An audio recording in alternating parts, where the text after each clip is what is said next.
Welcome into OutKick, the show. I am your fearless leader, Clay Travis. I hope all of you are having phenomenal Tuesdays and that you had spectacular Labor Days. I did a show yesterday breaking down everything in the world of college football. Yes, a Labor Day spectacular. You can go search that out wherever podcasts are posted. And also, you can just go into my timeline and see that as well. So, bunch of different stories to get to. Let's start with a monumental win for Duke last night over Clemson. 28-7. It was 7-6 Clemson at the half. Duke pulled away. Clemson, I believe, I'll get to Duke in a moment. Clemson is now 1-3 in their last four. They have lost all three of those games as favorites. They lost to, let's see, who'd they lose to? They lost to South Carolina. They lost to Tennessee. And they now have lost to Duke. Clemson 1-3 in their last four. They were favored in all three of those games. And also, the Tigers, I believe, have fallen back into where they've spent most of all of Clemson's history, which is somewhere around a top 25-ish program. They may not even be in the top 25 this year. We'll have to see how things go forward here. But for now, the Dabo Swinney era of Clemson dominance appears to be over. Retrospectively, you can now look at it and say, okay, how much of this was Deshaun Watson, who was a transcendent quarterback, who really put Clemson on the map? And I know Taj Boyd was good as well, but the step was really taken in an aggressive way in terms of winning in a championship with Deshaun Watson. And then certainly to follow him up essentially with Trevor Lawrence, you had two incredibly elite signal callers. Now, I do think the overall quality of Clemson player has come down, but I think if you have a Heisman Trophy caliber quarterback, which Deshaun Watson and Trevor Lawrence were, they cover up a lot of things that can go wrong. And I think it's clear that whatever you think about Klubnik, he has not been able to demonstrate anywhere near the same level of success. And the same thing was true of DJ Uiagalelei, who I think's name I got right. But the quarterback that was supposed to be the heir apparent to Trevor Lawrence never was able to take that step. Now you wonder how much of it is losing Brent Venables, how much is Tony Elliott being gone, the offensive and defensive continuity also that had existed at Clemson for some time.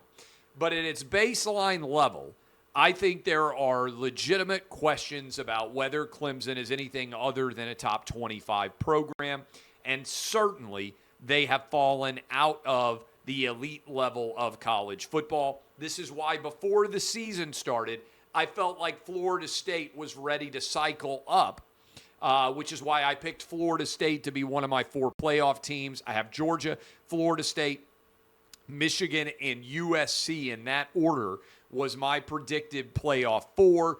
We will see whether or not Florida State can kick through that door and officially become the ACC champion team that it appears they may be capable of becoming. So this is a big drop-off for Clemson. I think their status as an elite program is officially over. Now, what about Duke? Wow. It's a really good environment last night. Some of you may have not been paying a lot of attention to Monday Night Football. You may have forgotten. This is why I tweeted out, hey, this game's getting interesting. When Duke took a 12-7 lead, might be worth paying attention. They were 13.5-point underdogs who ended up winning by 21 outright. 34.5-point swing in expected outcome versus reality.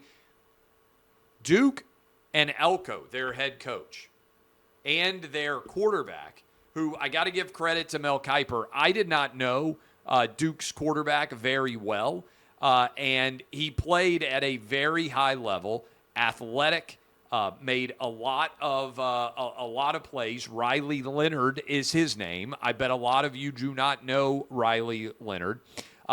They have him listed as a top 20 quarterback a top 20 draft pick. That is a first-round quarterback. Many of the draftniks do, including Mel Kiper. He played really, really well. He looked way better than Cade Klubnik. And Duke, this didn't feel like one of those crazy outcomes where you look at it and you say, how in the world did they win? You know, a lot of times upsets on the road happen in college football, and you go back and look at it, and somebody wins like 24-21, and there are like 5 turnovers, and somebody returns a punt for a touchdown, and maybe there's a blocked punt, and you take over possession at the 1-yard line, or you scoop and score, and you go back and you look at the total yardage, and the total yardage suggests that one team dominated, but they kept turning the ball over, and they had a couple of flukish special teams or defensive touchdowns that led to the outcome. Duke lined up against Clemson and looked every bit as good and fast and athletic on the field as Clemson did. This did not feel like one of those games. Now, I know you could say, well, Clemson turned the ball over close, had a couple of missed blocked field goals. They left points on the field. There's no doubt. But it's not like Duke played well in the first half. Duke should have had the lead in the first half in terms of on the scoreboard. And I go back and I look at this, and there's nothing to me that looks incredibly outlandish about this result. This, to me, looked like Duke was at worst the equivalent in talent of Clemson. And if that's true, Dabo's got to go back to the drawing board in a big way. And I would just point this out. Clemson historically has struggled to be an elite program because Tennessee has always been an elite program. Georgia has typically been an elite program. And in the last, 10 or 15 years, certainly since they joined the SEC, the overall quality of South Carolina's program has increased. And then you also toss in Florida State, and we're talking about a relatively small area that there are a lot of really decent programs all competing. And what Clemson did, I think, is more so than almost any program out there, they took advantage of Tennessee stinking. Clemson got a lot of guys, frankly, that historically Tennessee would have gotten. Trevor Lawrence, a good example. Trevor Lawrence grew up, I believe, in North Georgia, huge Tennessee football fan. He ended up going to Clemson, won a lot of games there. Clemson had a great deal of success because Tennessee kept tripping all over itself. A lot of really good players ended up at Clemson. You go back and look, they're interested in Tennessee. They're interested in Clemson. They end up going to Clemson. I think that Tennessee's rise is going to hurt Clemson. And I think that Florida State's rise is going to hurt Clemson. South Carolina under Shane Beamer being good hurts Clemson. Tennessee and South Carolina both beat Clemson last year. Matt Brown at North Carolina. North Carolina was awful. Clemson got a lot of really good recruits in that area too. Now North Carolina is better. My point on this is Clemson benefited by a lot of teams in the rough geographic area of Clemson dropping the ball and not having that much success, at least relative to past success. I think you can even say it about the Florida Gators in a post-Urban Meyer era. They didn't have that same kind of success that they have traditionally had with Muschamp, with McElwain, and now suddenly with Billy Napier. Even with Dan Mullen, things went downhill pretty quick once they actually started rolling in a negative direction. Just worth thinking about how much of Clemson was getting Trevor Lawrence, getting Deshaun Watson, and also having a lot of programs around them in the Southeast that are traditionally powers dropping the ball and leading to Clemson getting better talent. I feel like the Clemson dynasty, and I do think it's fair to call it a dynasty, because when you make the playoffs as many years in a row as Clemson did, and when you win 2 national championships, I think it's fair to call it a dynasty. I think it's dead. And I think Clemson is back to being a top 25-ish caliber program, which is what they've been for most of their history, as opposed to a top 5 caliber program, which is what they've been for much of the last decade. So that's how I would define what exactly went on there. Yesterday on the program, I came out and I said, look, everybody's focused on college football and they're trying to shorten the game. Every 5 or 10 years this happens. They change the timing on the college football game, and they don't actually address the major issues with time. One is way too many commercials. You actually go to a college football game, and I was at one this weekend. I went to go watch Tennessee, Virginia in person. You watch how often the teams are just standing around waiting for television commercials to end. So my solution, really simple, cut in half the number of commercials that air during a football game and charge twice as much for them. Scarcity, generally, in all facets of life, increases what you can charge for a product. If you had half as many television commercials, you could charge Dr. Pepper twice as much for every one of those Fansville commercials that they run. Simple solution, makes logical sense from a purely economic perspective. Half as many commercials, charge twice as much. In theory, they are twice as valuable because both you and your consumer that you are competing against, you would both have fewer ads that you could buy. That would be one solution. The other one, and my good buddy Keith Olbermann is fired up about this, I said, stop having the band perform on the field at halftime. I didn't say the band couldn't perform, but they can perform just as well from their seats in the stadium. They don't need to march around on the field. Just have them play songs inside of the stadium. Or if you really want them standing, have them come out and stand in a line on the ring around the field and get out of the way of the actual players. I don't come to a football game to watch the band perform. College football halftimes are twice as long as NFL halftimes. As a result, we waste a lot of time watching the marching band perform. Keith Olbermann was outraged. Keith Olbermann said that I had no idea. Let me make sure I get his tweet right. So Keith Olbermann, you'll recall, I challenged Keith to a debate head-to-head on the whether or not women should be competing against men in men's sports. Seems like a very fair debate. Seems like it makes a lot of sense, and that we could have a very robust, legitimate debate over that. But instead, Keith Olbermann was fired up about my opinion on bans. Here's what Olbermann tweeted. Just when you thought this dead-eyed idiot Rube Peckerwood at Clay Travis, thank you, yes, I am the dead-eyed idiot Rube Peckerwood in question here, couldn't be any more disconnected from real American life. Who do you think's better connected to American life? Me, a father of 3, 15, 12, and 8-year-old, a man who's been married for nearly 20 years, a guy who runs a media company that is designed to appeal specifically to football fans. That's what the majority of our traffic is. Who lives in Nashville, Tennessee, or a 64-year-old single man who lives in an apartment overlooking Central Park and is obsessed with men being able to win women's championships. Just regardless of the topic. Who do you think has a better understanding of average American life?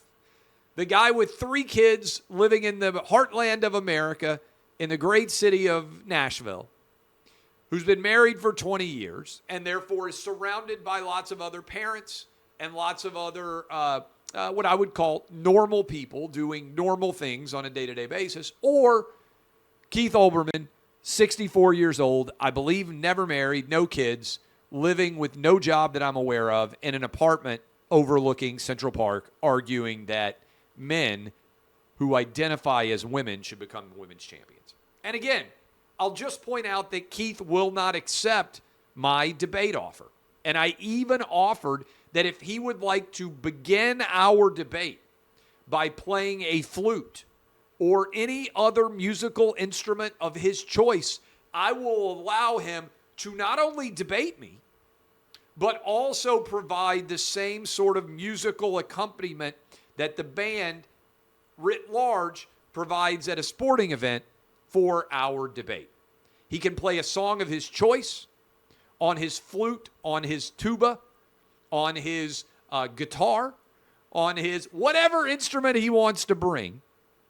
He can sing, he can dance, he can provide an entire musical accompaniment to our debate. I'll even allow him to have a halftime where he marches around with a drum and wears a school band uniform and performs halfway through the debate as well. In case there are people out there who need an intermission and they want to watch Keith Olbermann, formerly one of the most watched men in sports. And if they want to watch Keith Olbermann decide that he's going to perform at halftime, I'll even allow an intermission. Still no response. But Keith Olbermann, defender of bands, keeps painting himself into more loser corners. By the way, speaking of loser corners, Joe Biden is buying millions of dollars in ads for the opening Thursday night football game to air in several different toss-up states. This is according to Axios. I saw this morning. NFL season opener, Lions at the Chiefs, airing on NBC. Joe Biden, to defend his economic policies, interesting, has bought ads in the battleground states of Michigan, Georgia, Arizona, Pennsylvania, Wisconsin, Nevada, and Iowa. That is 7 states. Iowa is not a battleground state. My guess is he just wants to have ads there because we're going to see soon the caucuses take place there on January 15th. But Michigan, Georgia, Arizona, Pennsylvania, Wisconsin, and Nevada, I would say those are 6 states where it's going to be relatively close. And it's a $25 million campaign. I'm not sure what percentage of those will be spent specifically on the NFL season opener ads. But if you are watching in Michigan, Georgia, Arizona, Pennsylvania, Wisconsin, Nevada, and Iowa, as I'm sure a decent percentage of people will be, then boom, you'll get to see Joe Biden defending his economic policies. A couple of other things here that are also fun. I don't know about you, but if I were on a flight from Atlanta to Barcelona, and at some point after taking off, they had to turn around and come back to land because someone had explosive diarrhea on the plane, that might be the worst poop disaster of all time. I don't know how you can come up with something worse than explosive diarrhea on an airplane that is so significant that it necessitates the plane turn around and come back to Atlanta for a deep cleaning before they can then continue on the flight to Barcelona. I've never heard of this. I have so many questions. How far off were they in the air? Were they over the Atlantic? Like, how long had this flight been in process when everybody just said, I'm sorry, we had such a diarrhea explosion here that we have to turn the plane around? And what if this were you? What if you blew it up, not as a bomb, blew up the bathroom so much with your poop that they couldn't continue the plane flight and they had to turn around and come back? What did that bathroom look like? Was it like a poop murder scene? Was there just poop everywhere, ceilings, walls? And what happened to the person? What was the person wearing? Were they fully nude? Did they pass out? Did they have clothes to change into? What if this were your travel companion? Is this grounds for immediate divorce? If your spouse or your boyfriend or your girlfriend went into the bathroom, said, honey, sorry, I got to go to the bathroom. Next thing you know, their poop explosion is so bad that the plane has turned around. This is one of the greatest poop disaster stories of all time. Do they continue to Barcelona? They had to bring out the hazmat team. Imagine how bad this bathroom must have been. I want more. I need to know who this was. I need to know what happened. I am filled with so many questions. And if you are eating lunch or dinner, maybe breakfast, you're listening to me, maybe I should have prefaced this entire poop discussion. Of all the poop disasters I've ever heard, I've never heard of one this bad. You were so disgusting in your poop-related endeavors that you forced an international plane flight to return to its destination where it took off from. They were up in the air. Think about this for a minute. They're up in the air. They're traveling comfortably towards Spain, Atlanta to Spain, somewhere over the Atlantic Ocean. Somebody had to tell the pilot, I'm sorry, sir, there has been such a disastrous poop on this plane that you have to return the plane to Atlanta. Do you have to go back through customs? I don't even know. Like, once you hit international waters, did the plane passengers have to go back through customs? Do you have to clear customs to return because of the poop explosion? Did the pilot question this? I can't imagine that in a lot of your pilot training, they prepare you to pull off your headset and have someone lean over and say, I'm sorry, sir. Somebody blew up the He's like, what, we got a bomb on the plane? No. Somebody blew up the bathroom so badly with their diarrhea that the entire international plane can't continue, so we're going to have to turn around. Does the co-pilot get consulted? Do they have to be unanimous? Do photos get shared? Do they think that they're being pranked? I want to know way more about this story. The poop person. How does this happen? Did you think to yourself, I'm going to be able to hold it? It's a 9-hour flight. Did you take Imodium AD and it didn't work? Were you filled with all sorts of other drugs and they just failed you? I need to know more about this story. I'm sorry. And maybe tomorrow, more of this story will have come out. I love all of you. Go read the starting 11. I'll give you a reasoned analysis of the 14th Amendment tomorrow. I'll talk about the fact that no one is drinking Bud Light at any college football games anywhere. But in the meantime, whatever you have to do not create a poop explosion so bad that your plane has to return to the docking gate. This has been OutKick the Show. DBAP, unless you need to SBAP.